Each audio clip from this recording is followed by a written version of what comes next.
Welcome back to War Thunder. Welcome aboard the dev server version 1.71.1.19. So before we begin, when talking about all the new vehicles, rank 6 and all the stuff that comes along with it, I have to say that I have to tell you a little bit about it. So first of all, it's been a long time since last dev server. I have not a huge amount of golden eagles, and also probably not a lot of time on the dev server. So I just had a quick look at the vehicles, especially at the lower ranks, and I assumed what they're like. Then everything is subject to change. Then I want to begin with reverse order, so let's begin with the Italians. Also, this video will probably take the title Real 1st April Fools. Now, a lot of the implementations that we see or have seen lately were first tested in the 1st of April's Fools event. And that created a lot of good response. But I said things like, remember why 1st of April Fool's event was so awesome. And I have to add to this that you were amongst each other. So top tier tanks faced top tier tanks. There was no grind. Everything was fully upgraded, and you had probably ace crews. And you had new maps, so everything was exciting, and you didn't have a lot of time to get fed up with it. Then dev server time is something that should be increased in my opinion, but that has nothing to do with what is going on. So let's begin with Italy, and as we can see, there is nothing new. Everything is the same way as it is on my normal account. Then let's go to Japan, and we can see immediately that we have two new aircraft, the D4Y2 and the D4Y3, and when we have a preview at them, they look very similar. They have overall appearance like the B7A2, which comes afterwards. And when we go to modifications, we can see that we have also rockets, up to 4 of them. There are no stats given for them, but they don't seem to be very heavy, so there are more of anti-bomber rockets. For RRB, maybe, we will see. And then we have also a bit more bomb selection, the heaviest bomb 500 kilogram and not 800 kilogram. So the same goes for the other one at 3.7. Then we have the Key 109, and as we can see, it has a 75mm gun with purely HE, also a turret with 12.7, so it's at 4.7. It is directly approaching towards the overall use of the Kia 83, although the Kia 83 is a bit more useful, but then again 30mm sparks. We will see how it really works out, but it will not be a real kick-ass plane in tank RP. It has no bombs, no rockets, and the 75mm just shoots HE. Yeah, there is that. So, and then that's it. No more aircraft for Japan, but that's okay. Let's have a look at tanks, and we can see no new tech tree tank. But then we have the Hori prototype at 6.0, and this is a bundle at rank 4. So no tier 6 tank for Japan. And when we have a look at the preview, it looks a bit like an awkward Ferdinand, and it has a 105mm experimental high velocity cannon. Spoilers, you have no grind for the ammunition, and it has just 180mm of penetration, but 200 grams of TNT filling, and the HE shell also, for the caliber, packs quite a penetration punch of 30mm, but it's not that useful. The armor on it, well, it's 150mm, the upper glacis is nice though. And that's it with the tanks. Let's go back to aviation, let's go to Britain, and we can see that we have the Hornet Mark III. Hornet Mark III, 20mm, 4 of them, a lot of loadout, 5.7 battle rating comes after the Brigand, which was a very nice plane indeed at 4.3. So I'm looking forward to that, but it brings not really something new to the table. However, there is one thing that I want to point out, and those are the rockets. We have AP Mark II rockets, 8 of them amongst the selection, and now we have stat cards where it shows the maximum armor penetration of 44 millimeters. Same goes for the massive RP3 rockets that previously could one-shot the mouse. Now it still technically can it, but it has to hit special parts of the engine deck, and even then we will see how the game mechanics have changed. And I think that's a very, very good change. It will bring back the CAS of the Allied forces into a reasonable amount. Light vehicles still will suffer, but that's okay, that's why they have no armor. But other tanks such as the Maus, E100, and also King Tigers, for example, together with T-29 and IS-6, will get back their armor against aircraft, which is a good thing, I suppose. Let's go to tanks. We can see that the Daimler AC Mark II is also in the game. It's a wheeled light tank, and the horsepower to ton ratio is not that great, but the maximum speed of 81 is quite something. Turretation speed of the 40mm 2-pounder seems to be quite okay. So 1.3, I think this will be a player's favorite. You can see a lot of the tanks are now not spaded anymore at the lower ranks. That's why, because they get a lot of the smoke grenade upgrades, which is a good thing, I suppose. So also then we have our first rank 6 tanks. The Striker is a really odd fish, and when we look at the preview, we can see that the launcher is the most armored thing, but it's aluminum, and it has 5 launch tubes. However, as we can see, you know, there are 5 rockets in reserve, so overall 10 rockets, but in the test drive I couldn't reload. They were also not shown, so if this is a bug or changed, we will see. But 5 launches with practically no reload, but then again it is nothing but a swing fire with more launch tubes. 8.0 battle rating. That brings us to the Chieftain Mark X. It comes after the Chieftain Mark V, and it looks like this. Here we go, and you can see the turret front is here a bit changed with add-on armor, spaced armor. Here we can see, and it's 150mm thick, same here, and there is still turret armor beneath that, if I'm not mistaken. Yes, so the turret now is even more armored, I guess, which is a good thing. This section here is still vulnerable to 105mm hash rounds. Lower plate still very weak. The engine, you know, I can't tell you anything because it is still stock. Side skirts, but overall it's a Chieftain as we know and love him. For the gun, we get all the same shells, 400 for the APDS, 152 for the hash. Then we get also the shot L23, which has just slightly increased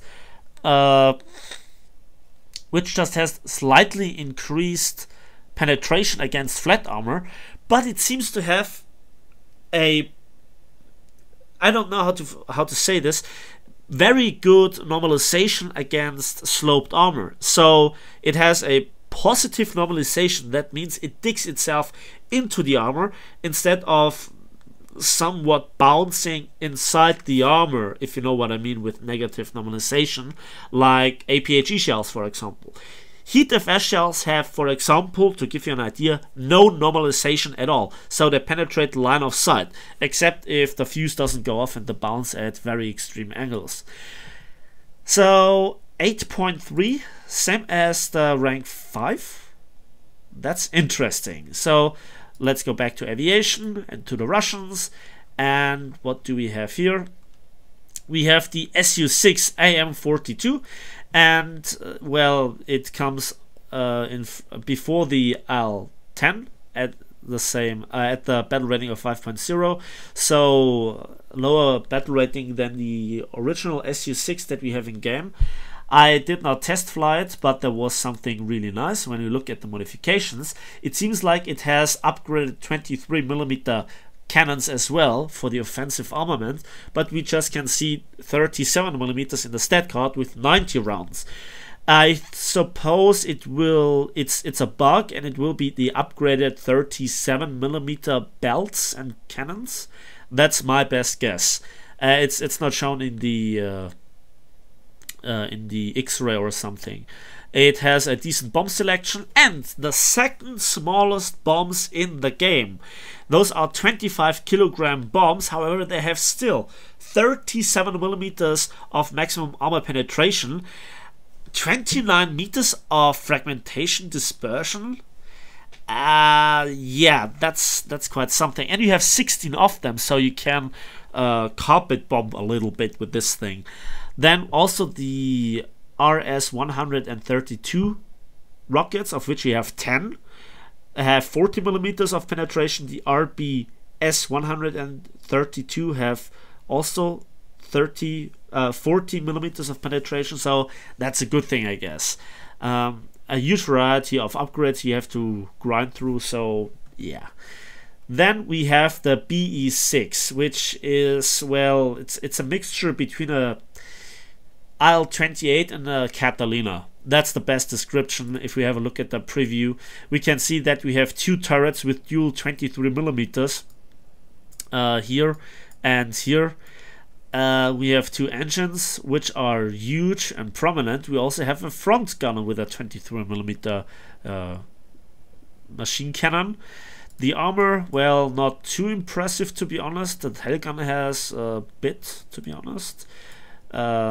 Yeah, it's, 105mm of bulletproof glass. Not quite sure about the armor effectiveness, but I guess, you can bounce Panzer 3Ms. X-ray shows us a lot of guys here. You have two pilots, and yeah, I'm not quite sure why there are two gunners here in the front and also there. Seems to have no dorsal gunners, no side gunners, something like this. About the modifications, well, the very interesting is that you have two torpedoes, much like the IL-4 has one, but it's the same torpedoes. 8 500kg bombs or two 1.5-ton bombs. That's interesting, especially because it's a float plane, bouncing bombs, whatever. It's quite something. It will not be a bad premium, let's put it that way. No further new airplanes as far as I can see. Let's go to tanks. And this is where it becomes a bit strange. So first of all, the BTR-152A is a 3.0 battle rating AAA vehicle with 14.5mm KPVT machine guns with 1,200 rounds. They are much like the ones that you can find on the T10M or the Su-122-54. Two of them, bad gun handling overall. Turret rotation speed is not the highest, yet it is stock, so in a crew with upgrades it will be better. However, the horsepower to ton ratio stock here is just above 10, maybe 13 when it's fully upgraded, so it's not the fastest either. It's wheeled, it's a wheeled AAA. Armor, yeah, it's light machine gun safe, let's put it that way. That's the best you can hope for. 5 crew members though. I wonder if this thing gets hull braked, so we will see about that. Then when we go down a bit further the tech tree, we can see that the Su-100MP is at rank 4, 6.7, very interesting battle rating. Don't tell me those are arcade simulator battles. All right, tank realistic battles. And now let's have a look at it again. Yeah, 6.7 modifications. It has a 100mm gun. It has the D50 cannon. It seems to have a okayish reload, but it makes no sense. It's open topped. It is not equipped with the strongest armor, 15mm. It gets even overmatched by 90mm guns, 91mm guns and above. A partial overmatch at 45mm guns. Yeah, it's not the very most promising tank, but look at that ammo rack. Isn't it glorious? Yeah, so that's that vehicle. But now it gets a bit crazy. So we have rank 5, and the first rank 5 premium tank, the Object 120, with a battle rating of 8.0. Oh, Gaijin. So it has a 152mm gun, and I was just able to test the heat FS shell in a test drive. The muzzle velocity is much the same as on the long 88, so really okay to aim and to lead and to fire, and it is stupidly destructive. 480mm is so far the most capable tank gun in the game in terms of sheer penetration. Not ATGMs, but a tank gun. Then we also have the HE shell with 49mm of penetration, but then again the heat FS shell seems to have that included, so you have the massive penetration, but the spoiling effect of an APHE shell after penetrating the armor, it's massively destructive, the heat FS shell.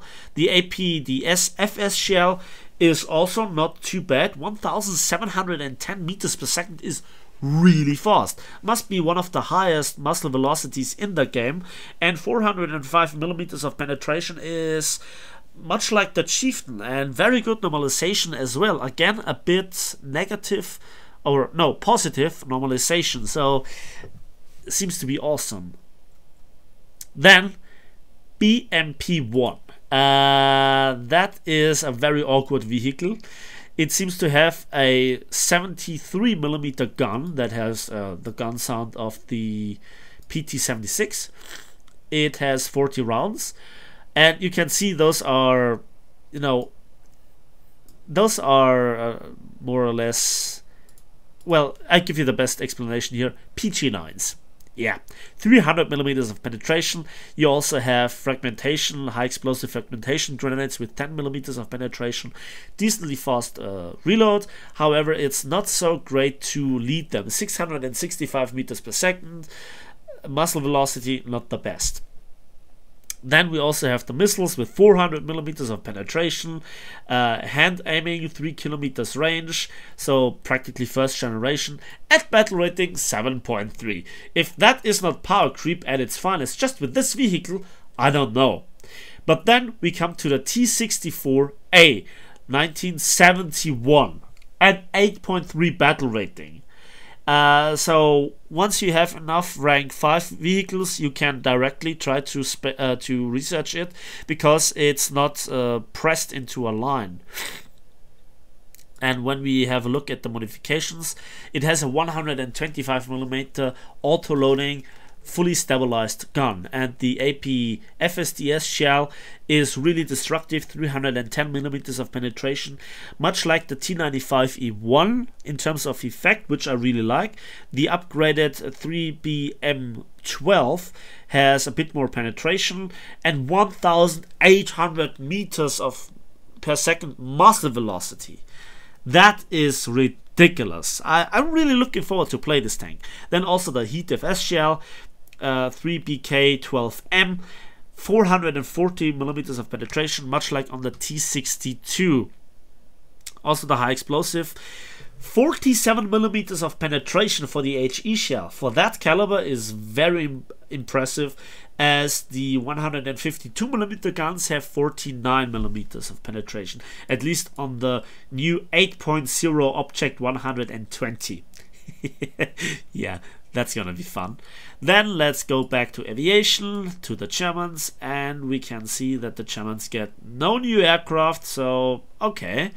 What about tanks? Well, the first one is the Kruppsteier Waffenträger with the long 88, battle rating 5.7, so 0.3 higher, or 0.4 whatever, higher than the Nashorn, and it's nothing but a turreted Nashorn. However, when we look at the preview, we can immediately see that we have a very compact, very low silhouetted vehicle with a turret that is mounted on the back. That means you can reverse around corners, shoot, and drive forwards again. The armor, however, is not very thick, 20 millimeters at the most. The track are the thickest with 30 millimeters, so it might be a candidate for hull breaking. Just saying. It's open topped, however, an aircraft it will not be able to kill the crew in one go because there are two in the front of the vehicle, the commander and the driver, with the gunner and the loader. So no increased reload, top speed very low with 35, horsepower to ton ratio stock at least under 10. Maybe it gets up to around about 10 when it's fully upgraded, we will see. A lot of ammunition, maybe you will take out a few rounds from one side. When the loader is here on the right side, you might take out 9 shells and those ammo racks should be empty, but we will see. I'm very interested in making tank reviews on those tanks. A turret is always something very nice to have on a tank destroyer, so maybe it will perform very, very awesome compared to the Nashorn. One thing that I forgot is I tried it out. The gun depression is really 8 degrees, but not over the front of the vehicle. It's the side and the rear where you really can depress your gun. I thought this wouldn't be possible, but it is.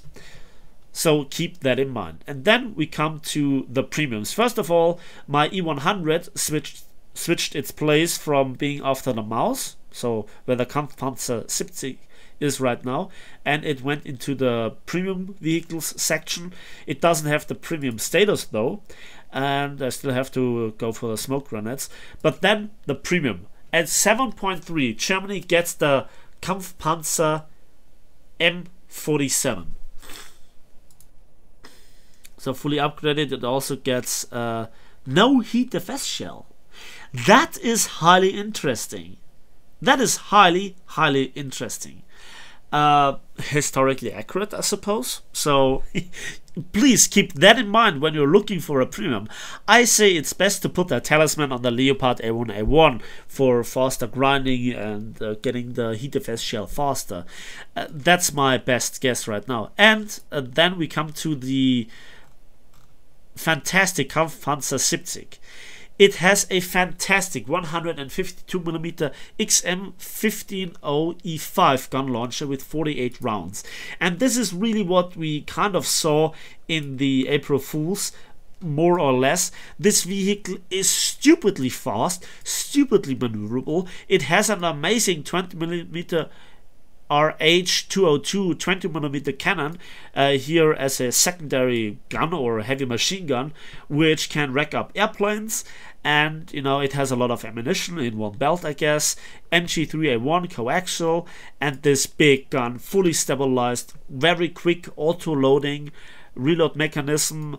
It looks like a Leopard, but it's so much better. Lower plate is well, safe against APHE, I suppose, due to the angle. Upper plate is, well, I guess there are two armor plates on top of each other. I can't see it right now, but I can't imagine that this is just 34mm. So this might be something against Hesh, something like this. Turret front also very thin, but you know, I will take a full tank review about it. X-ray, well, there we have the spaced armor. Now I see it. And a lot of the warheads are in the back of the turret, so not all of them, but a lot of them. So there are warheads with the propellant charge, and the reload is 7.8 stock, without a crew, without upgrades at all. So that's highly interesting. So 2 layers of spaced armor, so that's gonna be awesome. Kinetic ammo 200, cumulative armor 170. Yeah, it's really something nice to look at. I had a lot of fun driving it. The tank overall feels really brutal, really powerful, and also the engine sound is something amazing. I'm sorry that I don't have enough time to show you. And then we come to the absolute mess that is America. I will start off with the aircraft, which are not too bad. F4U4, nothing really out of the ordinary, I guess. A bit of CAS support, 650 cals, 5.7. I'm really interested about the overall flight performance at 5.7.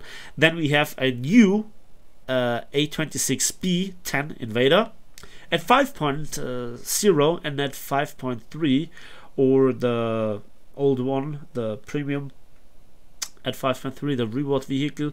Again, nothing really special about it in terms of bomb load. So 4,000 pounders. I guess that's weaker than what this one gets. No, it also has 4,000 pounders. Yeah, so not too impressive, but nothing really bad. Offensive armament, yeah, you have 650 cals and good turrets. Then we have the F4U4B at 6.3, and well, the interesting part is we have 4 20mm cannons, but also a few bombs and a few rockets. Again, about the HVRs, they also were brought back into line. 36mm of maximum armor penetration, so no instant King Tiger wrecking anymore, I guess. That's a good thing. Then the P51H5NA. And finally, this is the P51 so many people have waited for. It is at 5.7. The first time I logged in to have a quick sneak peek for my own at the new vehicles, it had a battle rating of 2.3. So yeah, it was funny. Let's put it that way. So when we look at it, it has 650 caliber machine guns again, and 2 Brownings, 1,880 rounds. It has also a huge variety of weapon arrays, but not like a P47 or 82 Skyraider. So HVRs, 6 of them, 36mm of penetration, M8 rockets, 24mm of penetration. That's good as well. One thing that I'm interested in, let me have a quick look at it. Where is it? It is, where is it? Am I blind? Well, then I have to look at the Skyraider. Those are the Tiny Tims. I am having a look at it for the first time for myself with the Tiny Tims. And the Tiny Tims have 93mm of armor penetration, so they can still penetrate a King Tiger from the side. So that's interesting, but you know, there are very big rockets, so it's okay, I guess. Yeah, and those are the aircraft. So when we then come to tanks at lower tiers, not too much to be honest, but then, well, rank 5. We see the T114 as a 6.3, it's a 6.7 premium tank that costs 8,020 golden eagles. How much is that? So that's 36 euros, around about that. Even above 40 euros if you purchase a lot of the golden eagles or huge amounts of golden eagles, where you get 27 off from the stock price. That's insane. So you have to at least pay 50 euros to get this tank. Then you have a few golden eagles left, but this is highly expensive. Exactly what I thought would be bad for the game. But you know, tier 4 tanks, they have their price. Yeah, so and what is it like? So first of all, the gun, 106mm recoilless rifle. And to be honest, when we look at the preview, it might not look like it, but it is a 3-round autoloader. It has 18 shots per minute, so 3-second reload between the shots, but the reload rate for the entire clip is 14.3 seconds. Okay, so that's highly interesting. And we have 2 shell types, the heat anti-tank grenade, again, with 381mm of penetration, more than enough to penetrate everything at your battle rating and above. And and also the hash shell with 127mm. This thing will be highly effective. 10 degrees of gun depression. Rotation speed is not the highest. Horsepower to ton ratio fully upgraded will be just above 15, I guess, 16, something like that. You have 2 crew members. Your armor is, you know, not very good. You might be even taken down, not by machine guns, but AAA heavy machine guns from the side. Maybe, you know, it's not nothing, but it's certainly not very well armored. 12.7mm M80 machine gun, for all intents and purposes, a 50 cal coaxial, I guess, with 10 rounds clip. Yeah, look at that clip. Look at that clip size. Then the M50 Ontos, again 6.7 at rank 5. It comes now before the Sheridan and after the M56 Scorpion. Again, massive power creep. Again, recoilless rifles, but this time, look at it. Look at that baby. 6 recoilless rifles. And then you have, again, what is that? 2 full reloads? Is that correct? So we will see about that. So at least you have 2, so you have your first salvo and you can fire them immediately. 6 in very short succession, so it comes down to how fast you can click your mouse. Then I'm not sure about the reload, if it has around about the same bug as the British ATGM that comes after the... Oh, I forgot the name about it. Oh, that's embarrassing. The Striker. We will call it Striker Eureka from now on. So back to American tanks. Yeah, M50 Ontos.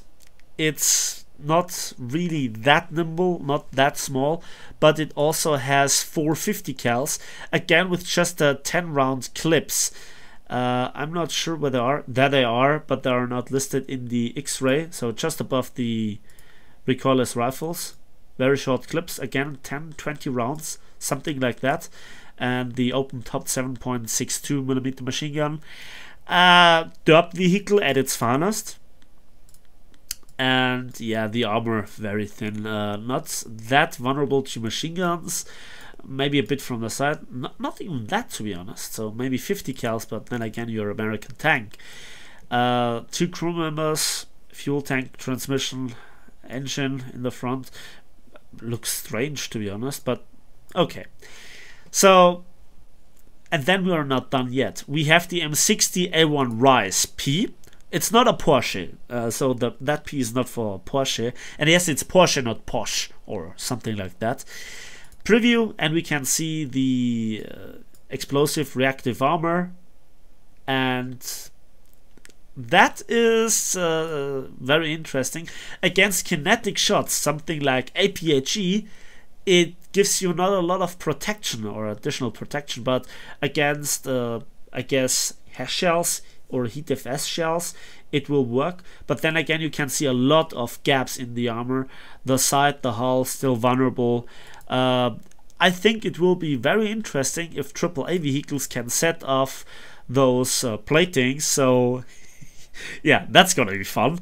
A mouse just shooting you with the 75mm with heat and detonating all your armor.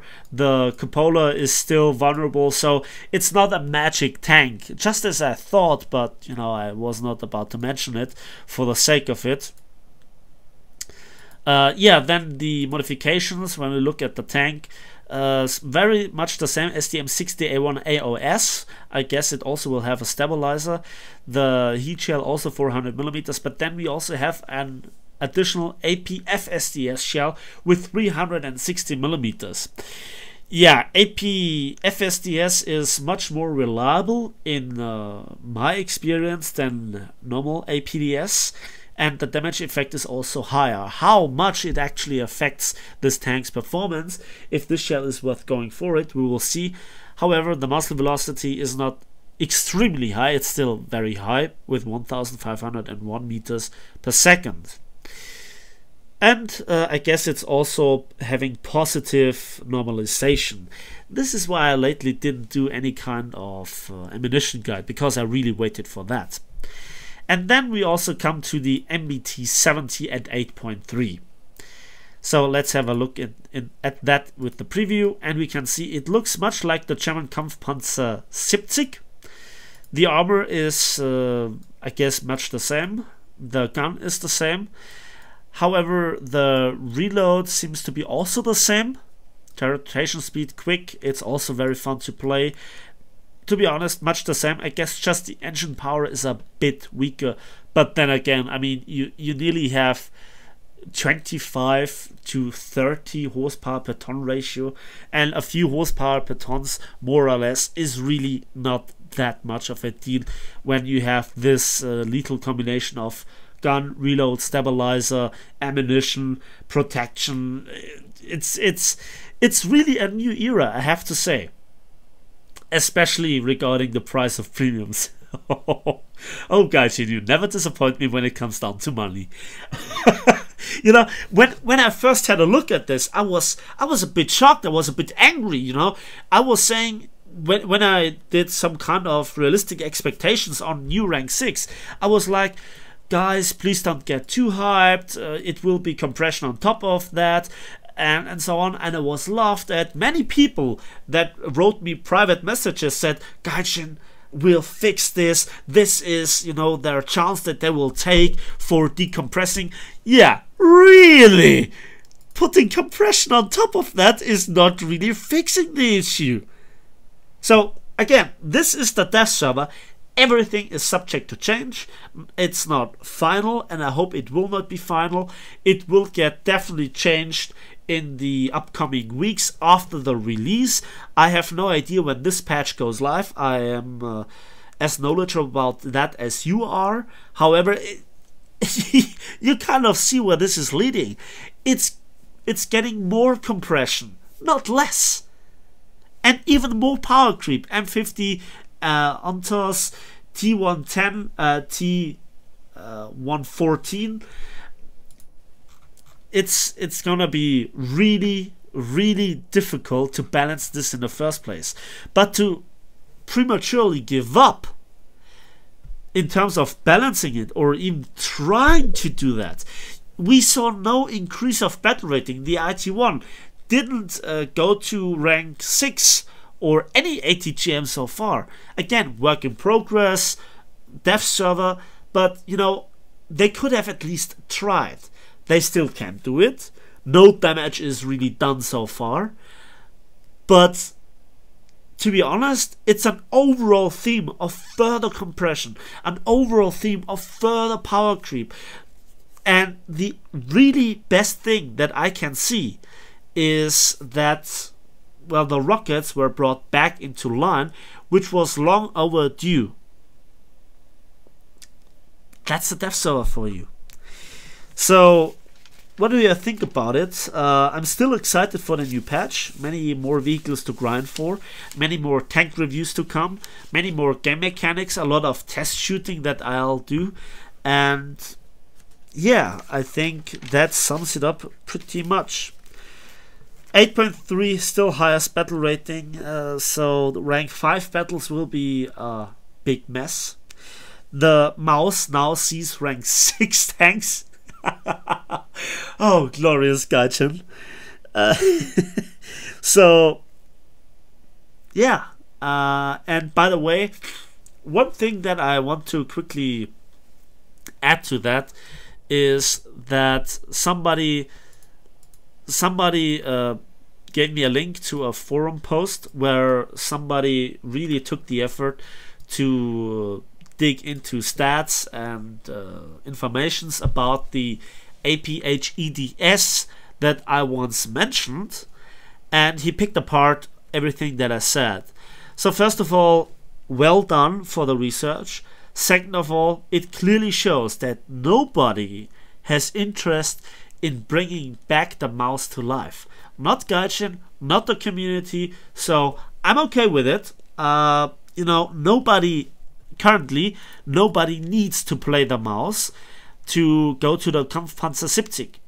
You can research a few rank 5 vehicles, 5 of them the first row, for example, buy yourself even a premium without heat defense, I have to add that, and then you can directly go for the Panzer-70. It is coming after the mouse, but just in the tech tree. There is no follow-up arrow there, so you don't have to you don't even have to research the mouse. So for me, that's it. I hope you enjoyed the video. Let me know in the comment section what you think about it. I still hope that a lot of tweaks and balancing will be done before the patch goes live. It desperately needs it in the current state. Otherwise, it leads to more frustration, more power creep, and with the new premium tanks, to a certain degree, it's you know, very much possible to buy yourself into top tier battles. And when I say top tier battles, I mean really top tier battles, especially with the Russian premium rank 5 vehicle at 8.0. That's practically top tier. So that's it for me. Thanks for watching. Thanks for listening. Please give this video a like if you did. Subscribe if you want to see more. And we'll see each other on the battlefields, in the skies, and hopefully also as well on the seas of War Thunder.